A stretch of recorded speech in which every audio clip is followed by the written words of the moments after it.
চলবে না।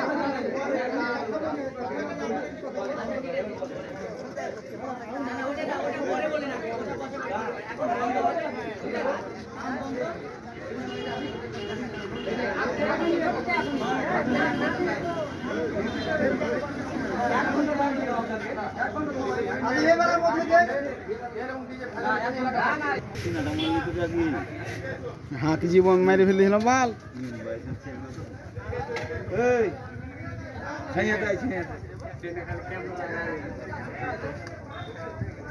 তোকে সন্ধ্যার সময় টিভির পিছনে দেখা যাবে, সন্ধ্যার সময় টিভির পিছনে দেখা যাবে। এত পিছনে থাকলে তো পিছনে দেখতে পাবি, স্পষ্ট হবে না, তুমি খালি